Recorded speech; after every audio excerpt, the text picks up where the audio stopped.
सरकारी नौकरी लेना चाहते हैं, अगर आपका भी सपना एक सरकारी नौकरी लेने का है, तो यहाँ पर सरकारी अस्पताल भर्ती के तहत आप एक सरकारी नौकरी ले सकते हैं, जिसमें दोस्तों आपको सिर्फ और सिर्फ पर्ची काटने का काम करना होगा। अब ये पर्ची कैसे काटनी होगी उसकी भी मैं आपको पूरी प्रोसेस बताऊंगा,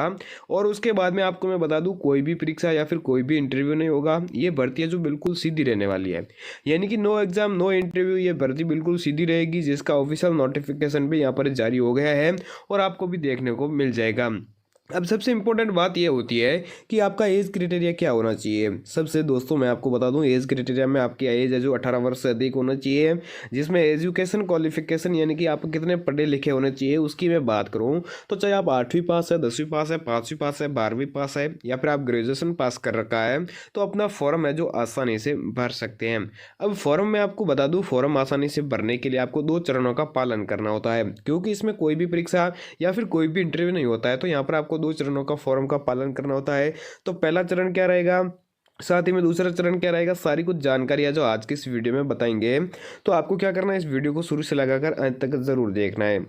उसके साथ में मैं आपको पूरी डिटेल समझाऊंगा, जिसमें आपको यहाँ पर अपने ही पंचायत में, ये इस भर्ती के तहत आपको अपने ही पंचायत के अंदर नौकरी मिलेगी, दूर भी कहीं जाने की ज़रूरत भी नहीं रहेगी। अब फॉर्म भरने के लिए क्या क्या डॉक्यूमेंट की आवश्यकता रहती है, साथ ही में दोस्तों यहाँ पर आपको कब से फॉर्म देखने को मिलेंगे, फॉर्म है जो यहाँ पर इसकी अंतिम तिथि क्या है, फॉर्म कब से शुरू होते हैं, सारी कुछ डिटेल से जानकारी है जो मैं आपको इसके ऑफिशियल नोटिफिकेशन पर बता देता हूँ, जिससे कि आप अपना फॉर्म भर के एक सरकारी नौकरी है जो ले सकते हैं। और दोस्तों मैं आपको बता दूँ, अगर आप भारत के किसी भी राज्य में रहते हैं, चाहे आप हरियाणा, पंजाब, राजस्थान, गुजरात, यूपी, बिहार, कर्नाटक, हिमाचल प्रदेश, अरुणाचल प्रदेश, सिक्किम, मिजोरम, किसी भी राज्य में चाहे आप रहते हैं, चाहे वो पहाड़ी क्षेत्र हो या फिर आप अन्य क्षेत्र में रहते हैं, तो यहाँ पर अपना फॉर्म है जो बिल्कुल फ्री में भर सकते हैं। आपकी फॉर्म फीस है जो 1 भी रुपया नहीं लगेगी। तो मैं आपको ले चलता हूँ, लेकिन दोस्तों आगे बढ़ने से पहले एक छोटी सी रिक्वेस्ट रहेगी कि अभी तक आपने हमारे चैनल को सब्सक्राइब नहीं किया तो जल्दी से हमारे चैनल को सब्सक्राइब करके बेल आइकन ऑन जरूर कर दीजिएगा। दोस्तों वीडियो को लाइक करो ना करो उससे कोई फर्क नहीं पड़ेगा।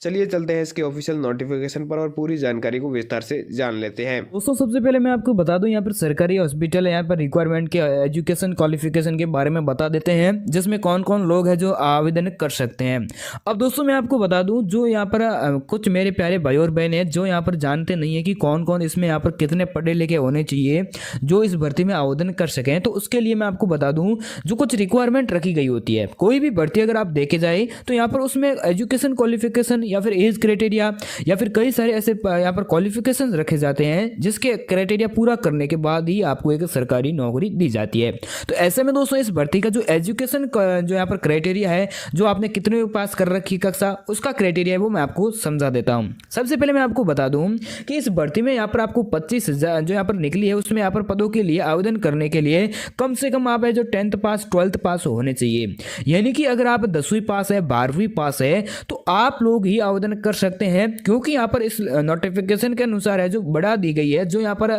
पहले एजुकेशन क्वालिफिकेशन थी 8वीं पास 10वीं पास थी, अभी इसको बढ़ाकर यहाँ पर 10वीं पास और 12वीं पास है जो कर दिया है, क्योंकि यहाँ पर 10वीं पास और 12वीं पास है उन लोगों के लिए बहुत ही अच्छा एक मौका है एक सरकारी नौकरी लेने का। अब उसके लिए यहाँ पर सबसे पहले तो मैं आपको ये बता दूं कि इसमें एज लिमिट क्या है। अब एज क्राइटेरिया भी आपको जानना बहुत ही जरूरी है, क्योंकि अगर आप एज क्राइटेरिया नहीं जानते हैं तो चाहे आप 10वीं पास है चाहे आप 12वीं पास है, तो अगर आप आवेदन पत्र भर देते हैं तो आपकी एज पूरी नहीं है तो फिर आपका फॉर्म है जो सीधा रिजेक्ट कर दिया जाएगा। ऐसे में दोस्तों यहाँ पर सरकारी अस्पताल रिक्वायरमेंट की मैं बात करूँ तो यहाँ पर एज लिमिट में आप इस भर्ती में न्यूनतम आयु सीमा जो 18 वर्ष से लेकर अधिकतम आयु 35 वर्ष तक होनी चाहिए। अगर आप भी आसानी से आवेदन करना चाहते हैं तो आपका एज क्राइटेरिया ये होना चाहिए। अब दोस्तों अगर आपकी एज क्राइटेरिया 18 वर्ष से कम है या फिर आप 35 वर्ष से ऊपर है, तो अपना फॉर्म भरने का कोशिश भी मत कीजिएगा, क्योंकि सीधा आपका फॉर्म है रिजेक्ट कर दिया जाएगा। ऐसे में दोस्तों अगर आपकी एज क्राइटेरिया पूरा है तो आप जल्दी से अपना फॉर्म भर दीजिएगा, आपको एक सरकारी नौकरी भी मिल जाएगी। अब दोस्तों इसमें यहाँ पर आपको कौन कौन लोग हैं जो अप्लाई कर सकते हैं, अब आपके मन में जरूर आया होगा कि ये महिलाओं के लिए है या फिर पुरुषों के लिए, वो आपको जानना चाहिए। तो यहाँ पर महिला और जो पुरुष है दोनों यहाँ पर आवेदन कर सकते हैं। ऐसा नहीं है कि पुरुष एक अकेले आवेदन कर सकते हैं, महिला अकेले आवेदन कर सकती है, ऐसा बिल्कुल भी नहीं है। अगर आप महिला है पुरुष है दोनों इस भर्ती में आवेदन कर सकते हैं और ऑल इंडिया कैंडिडेट आवेदन कर सकते हैं। ये आपके पास में एक बहुत ही अच्छा मौका है, एक अच्छा मौका आपके सामने आ गया है, जो यहाँ पर आप लोगों को एक हाथों हाथ सरकारी नौकरी भी मिल जाएगी। अब दोस्तों यहाँ पर आपको मैं हाथों हाथ कहने का मतलब ये नहीं